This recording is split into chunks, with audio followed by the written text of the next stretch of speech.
La asambleísta Bella Jiménez acusa a sus asesores por la gestión de cargos públicos. La Fiscalía abrió una indagación previa. Tema polémico. La segunda vicepresidenta de la Asamblea Nacional, Bella Jiménez, finalmente se pronunció sobre las denuncias de supuesta gestión de cargos públicos a través de un comunicado difundido este domingo 22 de agosto. En su descargo, la legisladora anunció su separación de la izquierda democrática, argumentando que se ha irrespetado su derecho a la defensa. Un día antes, Guillermo Herrera, presidente del Partido Naranja, pidió que Bella Jiménez solicitara una licencia sin sueldo para que enfrente las investigaciones. El partido al que hasta hoy pertenecí, la izquierda democrática, y otros asambleístas empeñados en ocultar sus errores, me han acusado y juzgado sin haberme escuchado siquiera. En su comunicado, Bella Jiménez acusa a sus asesores de supuestamente aprovecharse de sus cargos para beneficios personales. He sido afectada por el abuso de confianza de mis asesores, quienes tomándose mi nombre han mal utilizado mis equipos de comunicación personal, teniendo claros propósitos de aprovecharse de sus cargos para beneficios personales, manifestó.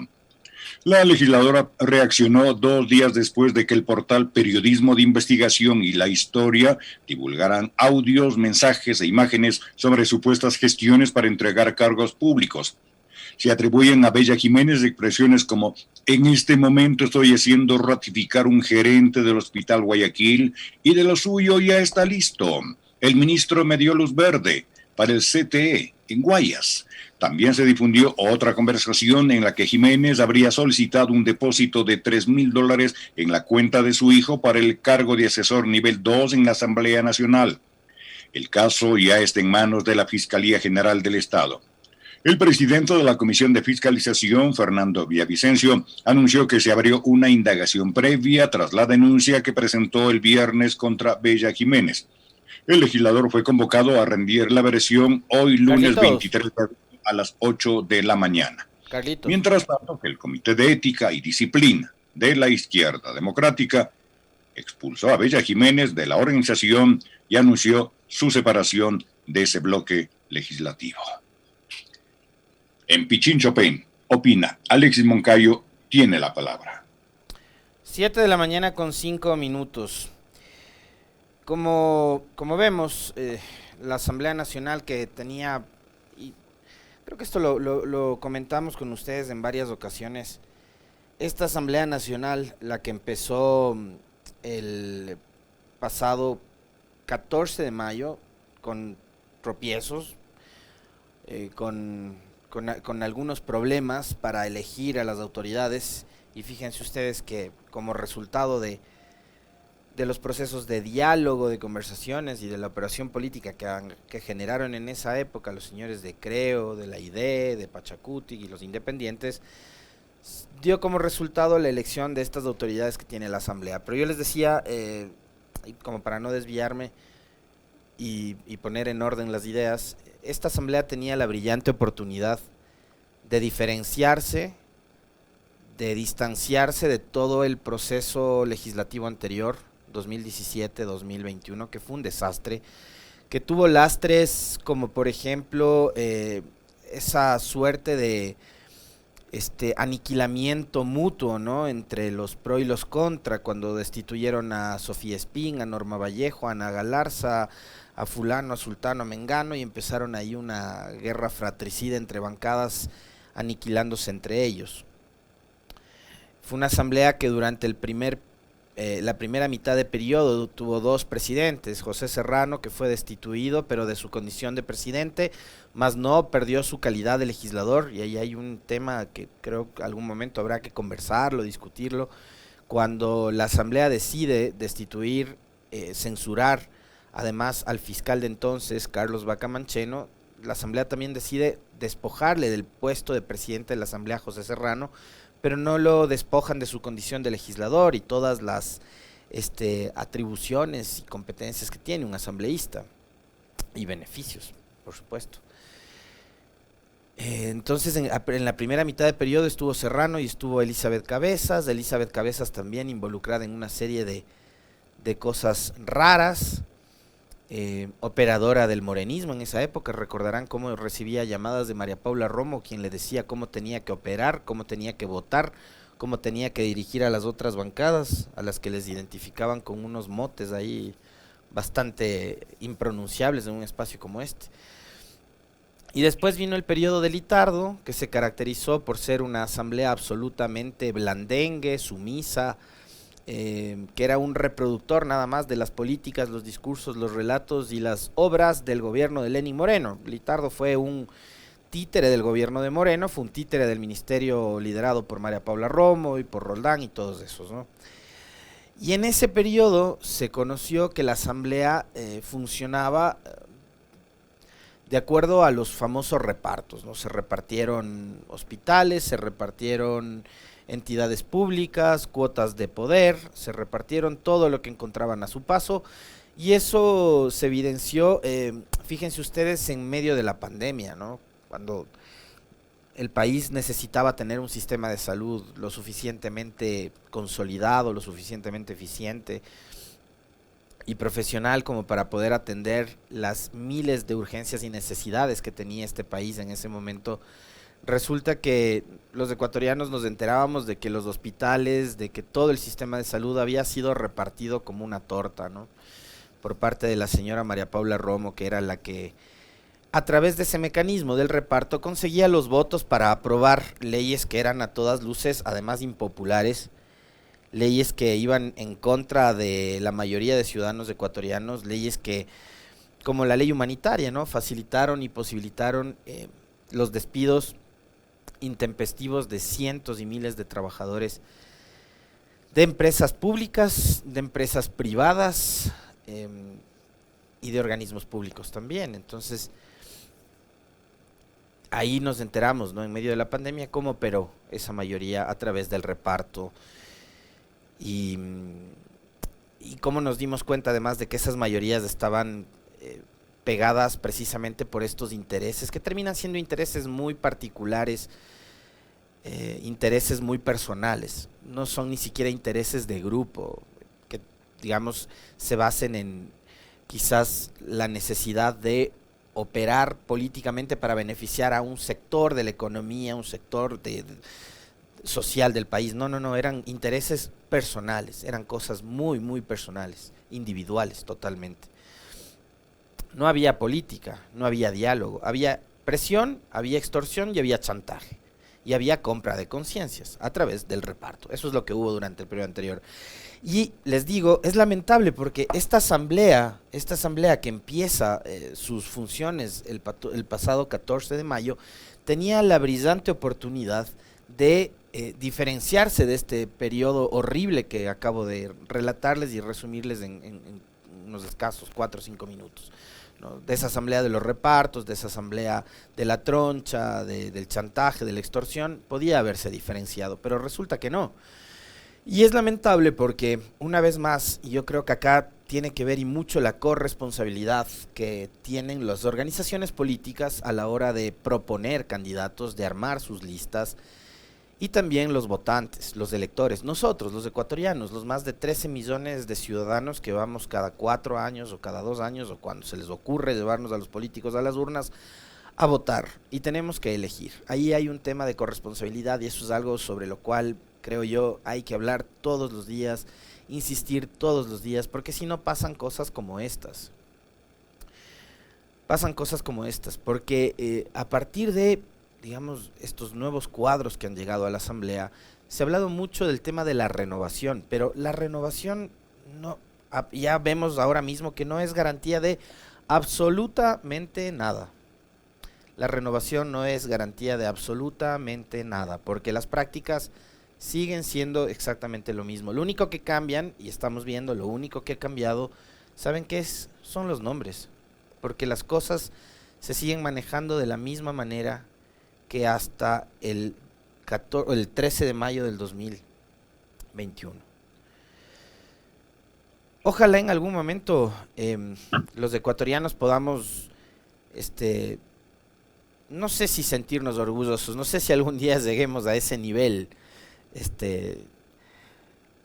con respecto de nuestras instituciones públicas, pero por lo menos sí decir, tenemos un Estado que funciona, tenemos un Estado que es eficiente, tenemos instituciones que están trabajando por el beneficio de la mayoría de ecuatorianos, pero por el momento no. Lo que vemos son instituciones que operan y que van al vaivén de los intereses de los grupos que llegan a tomar control de estas instituciones.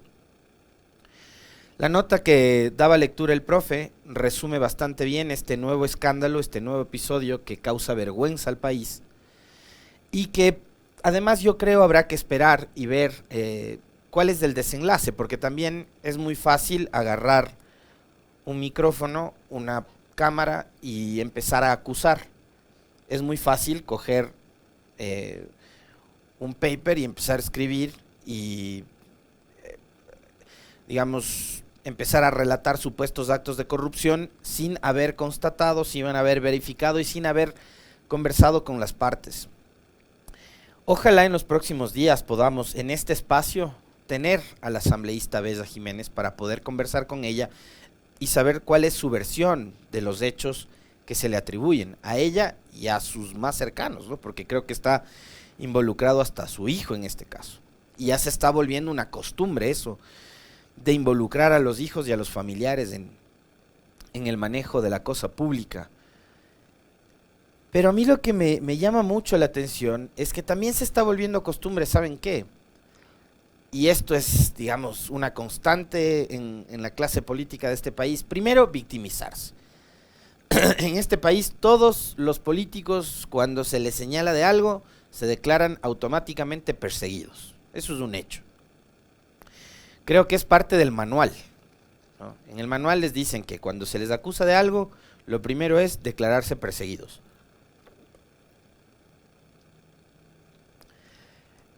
Y lo siguiente es echarle la culpa a alguien. Me van a disculpar ustedes el uso del término, pero es echarle la culpa siempre al más pendejo. ¿Se acuerdan cuando la Comisión de Fiscalización se olvidó de enviar la solicitud firmada a la presidencia de la Asamblea y al CAL para que conceda la prórroga de 5 días para la elaboración del documento? En el caso del juicio político a Pablo Celi, bueno, en ese entonces el presidente de esta Comisión de Fiscalización y Control Político, el señor Fernando Villavicencio, echó la culpa a su secretaria. Ahora la señora Bella Jiménez, probablemente tomando como ejemplo eso y viendo que es bastante fácil además salirse con una respuesta de ese nivel, dice que la culpa es de sus asesores. Asesores además que son infiltrados. Y yo ahí me pregunto, ustedes o yo estamos en un cargo de ese nivel. ¿Dejo que venga otra persona y me infiltre asesores en mi equipo de trabajo? En los 7, 8, 9 cupos que deberá tener ella, me imagino yo, como vicepresidenta de la asamblea que es. O sea, si yo estoy en un cargo de ese nivel, lo primero que haré será rodearme de gente de absoluta confianza. O sea, gente a la que yo pueda confiarle todo. Gente que sea mi sombra. ¿Ya? Pero resulta que a la señora le infiltran asesores. Me parece que esa es una respuesta también bastante simplona, que no obedece al momento político y a la situación tan difícil, a esta acusación tan grave que le hacen en su contra y estas publicaciones que han empezado a circular la semana pasada. Creo que el país amerita de parte suya, vicepresidenta de la Asamblea Bella Jiménez, una respuesta mucho más contundente. Y yo sí insisto, no estamos aquí para acusar ni para sentenciar absolutamente a nadie. Simplemente parto del hecho de que nuevamente empiezan a repetirse episodios similares a los que vivimos en el periodo legislativo anterior. Usted tiene todo el derecho, asambleísta Jiménez, de responder y de desvirtuar a estas publicaciones que se han hecho a través de un par de portales digitales. Tiene todo el derecho de desvirtuarlas. Habrá que preguntarle también, y el primer diálogo de hoy va a ser con Guillermo Herrera, presidente nacional de la Izquierda Democrática, por qué su partido ha decidido expulsarla sin escucharla. ¿Por qué su partido decidió expulsarla sin darle el derecho a la defensa? Vamos a preguntarle también eso a Guillermo Herrera, presidente de la Izquierda Democrática, para saber qué fue lo que pasó, cómo es que se decidió tomar, una medida tan radical en contra de quien es además vicepresidenta de la Asamblea. Y yo quiero comentarles algo con respecto de una conversación que mantuve con dos buenos amigos hace algunos días atrás, que están muy metidos en la investigación parlamentaria, política, que tienen además muy buen olfato, con respecto de cómo se repartieron los cargos principales de la Asamblea entre el 14 y el 15 de mayo. Cuando, recordarán ustedes, se había llegado con el rumor, también con la certeza después, porque aquí en este espacio mantuvimos un diálogo muy interesante con el expresidente Correa, quien nos relató cómo había sido el proceso de conversación con Nebot y con Guillermo Lasso, y después Jaime Nebot, en otra entrevista en un portal digital, ratificó lo que había mencionado en este espacio el expresidente Correa. Pero hasta ese entonces, entre el 14 y el 15, se llegaba con esa certeza basada en el rumor. Y bueno, se comentaban muchas cosas de que había un pacto entre PSC, Creo y UNES para darle gobernabilidad a la Asamblea, elegir a las autoridades, y en ese entonces se hablaba, recordarán, de Henry Kronfle como el presidente de la Asamblea Nacional. Resulta que eso, en horas de la madrugada del 15 de mayo, se fue al trasto, ¿no? Se deshizo el famoso acuerdo entre Nebot, Lasso y Correa, y resulta que al siguiente día, que fue sábado, la Asamblea empieza a especular con respecto de otros nombres para asumir la presidencia de la Asamblea, y nada que ver la mayoría entre Creo, PSC y UNES. Lo raro era que Creo había llegado a la Asamblea y al gobierno nacional en alianza con el PSC. Y resulta que Creo, que llega con un bloque de apenas 12 legisladores, arma una nueva mayoría con ID, Pachacutic e independientes. Y la verdadera izquierda, como se hacen llamar, la ID y Pachacutic, terminan aliándose con el movimiento Creo, que todos sabemos ya cuál es su orientación política. Entonces mi lectura, yo les decía esto a mis amigos, nunca me aventuré a decir esto al aire porque digamos era una percepción y una lectura absolutamente personal mía, que me parecía descabellada además, pero esto les comentaba yo hace días atrás, antes de que ocurran estos hechos, y les decía, ¿no será que la estrategia de Creo, de quienes están manejando la política en este momento desde el Ejecutivo, era precisamente entregar la Asamblea a personas, por un lado, sin experiencia, y ahí fíjense cómo, y esto también lo hemos conversado en varias ocasiones con ustedes, cómo terminaron disparándose en el pie. La clase política de este país terminó disparándose en el pie. Cuando meten el mismo saco en la consulta popular de febrero del 2018 a todas las dignidades de elección popular, incluidos los parlamentarios, para que no puedan reelegirse por más de 2 periodos. Entonces ahora toca buscar, pues, de dónde sacas candidatos para poner en las listas. ¿Por qué? Porque resulta que, y repito, les puede parecer odiosos los nombres que les voy a dar, pero les repito. Gente de la experiencia de Virgilio Hernández, de la experiencia de Marcela Guiñaga, de la experiencia de Paula Pavón, que ahora es prefecta igual. Les cito otros nombres de otros partidos. Gente de la experiencia de Luis Fernando Torres, de Henry Cucalón, de la experiencia de Cristina Reyes. Por ponerles ejemplos, de izquierda y de derecha. Gente de la experiencia de todos estos que acabo de nombrar no pueden volver a ser legisladores porque metieron en el mismo saco a todas las dignidades de elección popular en esa consulta mal hecha del 2018. Hay una diferencia gigantesca entre reelegir o postularse indefinidamente para gobernar un país, ¿ya? Que eso es una acumulación de poder tal, o sea, a través de las urnas, quedarte N cantidad de años, si es que el favor popular así lo decide. Además que hemos visto que la Corte Interamericana de Derechos Humanos ya ha sentado jurisprudencia, además, en contra de las reelecciones indefinidas, pero la realidad en el caso de los legisladores, y esto tiene que ver con legisladores de Asamblea Nacional, o pueden ser también legisladores cantonales, en el caso de los concejales, es una locura. porque impides el que personas con una experiencia, con un recorrido, con una trayectoria importante puedan seguir sirviéndole al país. Y ahora vemos qué importante es precisamente tener políticos profesionales, políticos con experiencia. Y hoy gente de ese nivel no podría, simplemente no podría volver a ser legislador. Les dije nombres, algunos, de izquierda y de derecha, como para que no nos encasillen, ¿no? O no nos etiqueten. Porque en el Partido Social Cristiano también hubo legisladores brillantes. La señora Cintia Viteri no podría volver a ser legisladora nunca más.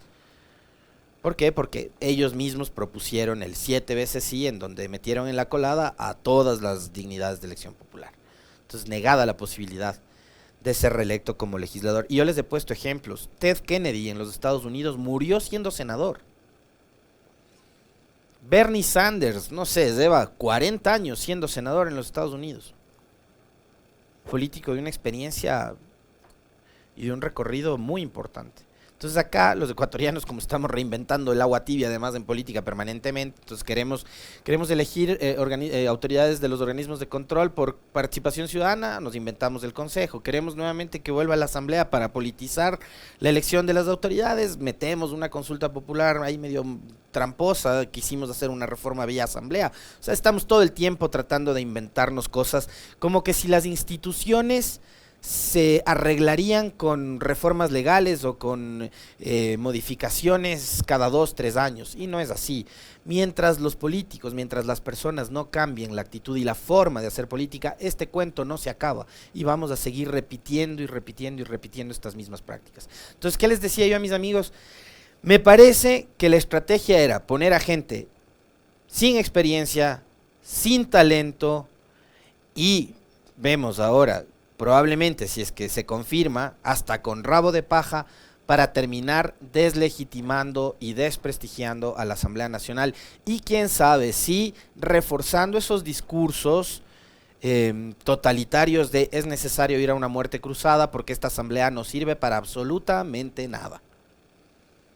La señora Jiménez, en ese comunicado en el que culpa a los asesores, dice, ¿no?, que hay intentos, que hay intenciones de destituir a la señora Zori y también quedarse con la vicepresidencia de la Asamblea. Yo le convoco también a la señora Jiménez, así como debemos saber todo el país la verdad con respecto de si es o no es cierto de lo que se le acusa en estas publicaciones en redes, también dígale al país quiénes son los interesados, asambleísta Jiménez, en bajarse a Zori de la presidencia de la Asamblea y en sacarle a usted también de la vicepresidencia. Si usted sabe que hay rumores, que hay intenciones de aquello, dígale al país quiénes son.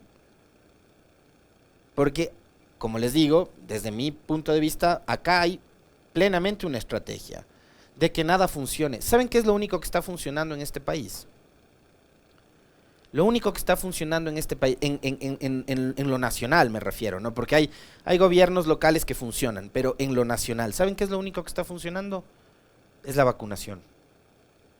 Eso es lo único que está funcionando. Entonces, tener una asamblea ineficiente, ya vamos a comentar más adelante lo que sigue pasando en las cárceles. El país no está funcionando, lo único que funciona es la vacunación. Y porque eso no es una política pública, es un tema coyuntural. Y porque si llegan donaciones de vacunas de todo lado, y porque si podemos destinar recursos para comprar vacunas y hay disponibilidad, compras las vacunas y listo. Pero acá estamos hablando de establecer políticas y establecer una hoja de ruta y una agenda clara y plena. Pero no vemos absolutamente una línea por la cual este país pueda seguir en los próximos días, semanas y meses.